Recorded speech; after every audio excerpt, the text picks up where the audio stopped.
Okay, Gary, you ready for your 19 questions? Yes. All right, come join me. Okay. All right, you love to cook. Yes. What herb do you cook with the most? Probably thyme. Okay, now question number 2. What do you love most about where you live? I like the cool weather. So despite being in Southern California, because we're close to the water, it remains pretty cool most of the year. Good answer. What do you love the least?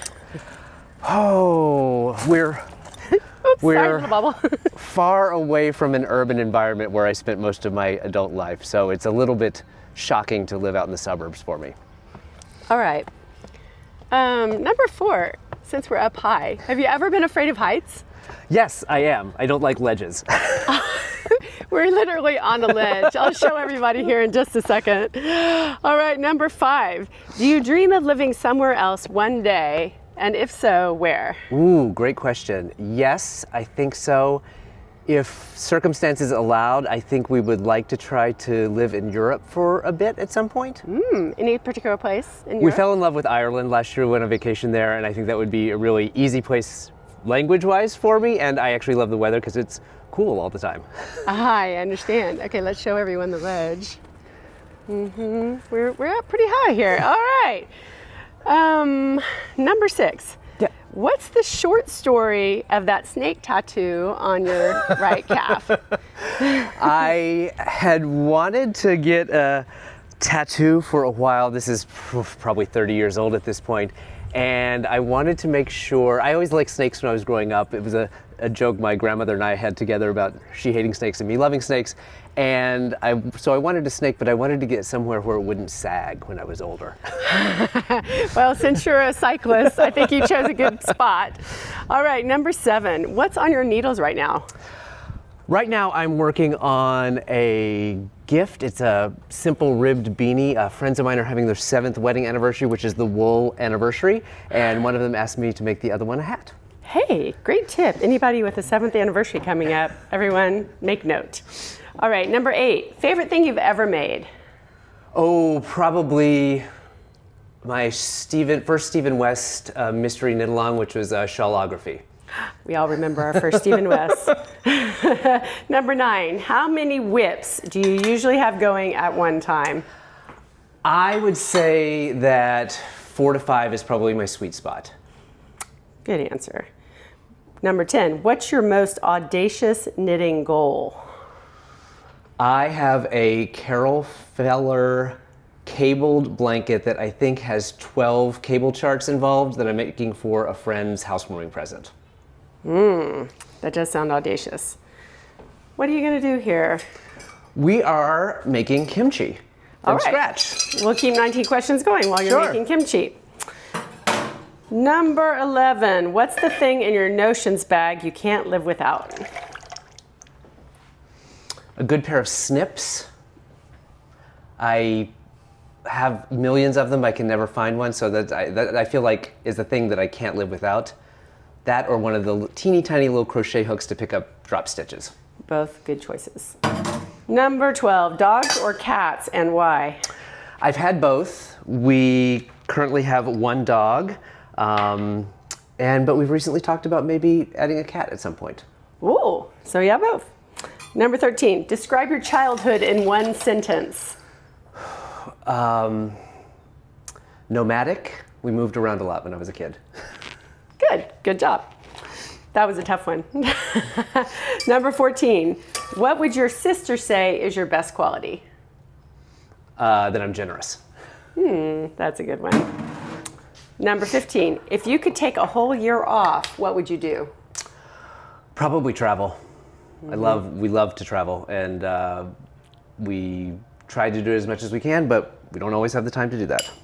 What's that going in there? This is a ginger. So we've got garlic and ginger and a porridge that's made of rice flour and some kelp broth, and we're going to mix that with the key ingredient, which is gochugaru, which is the red pepper flakes that give kimchi its color. Those look like serious red peppers. They actually aren't. I think that people sometimes think that kimchi is spicy, and you can probably make it spicy, but if you look on the Scoville scale here, it's below halfway. So Okay. it's not really, Not too bad. not super spicy. Not It's more too of a bad. flavor than anything. So All right, it looks kind of I need to looks see intimidating. How much do I need?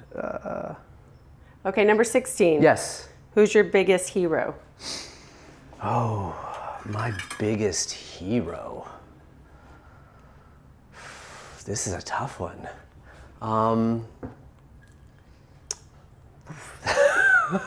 You totally stumped me. Would you like to pass and come back? Yeah, maybe I'll think about that and All come right, back. I'll allow you just this once. All right, number 17. You and Charles just had your 10th wedding anniversary. That's right. What was the most meaningful wedding gift you received?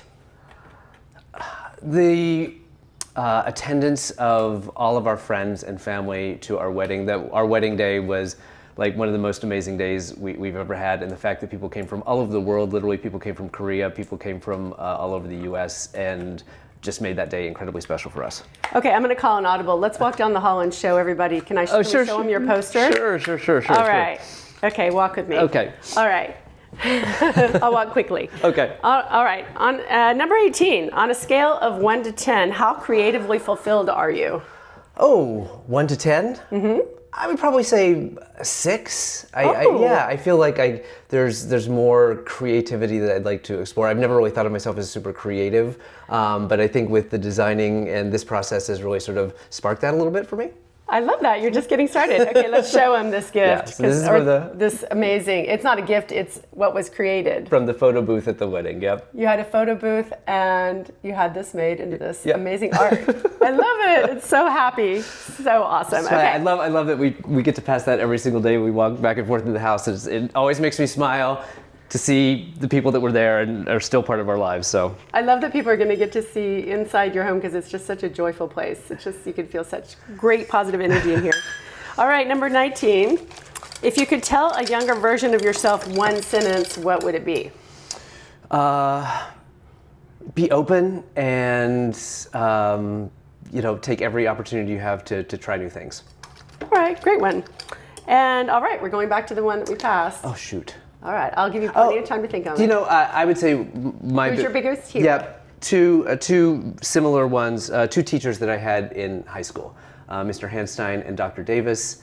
I learned so much from them, but they also just sparked, I think, in almost every one of the students they had, a curiosity and a desire to learn. They made me want to become an English major and fall in love with literature, and also try to achieve whatever I could academically. So those were probably the two most important in my young life, the two most important people. So maybe we'll beyond my parents and my grandparents, let's just say well, that. obviously, that's without saying, and maybe we can track them down if they're still around. And Actually, Dr. Davis has passed, but Mr. Hanstein in the last few years, retired, and I know where he lives in Maine. We're still in touch with each other, and I'm hoping sometime in the next few years that we're going to be able to take a trip to New England and go visit he and his wife, he was also my advisor in high school, so I spent a lot of time with he and his wife. So. Well, I say thank you to him for inspiring you to help become the person you are, because you're an awesome human. So thanks for playing 19 questions with me. Absolutely. Now I'm going to finish this kimchi. All right, yum.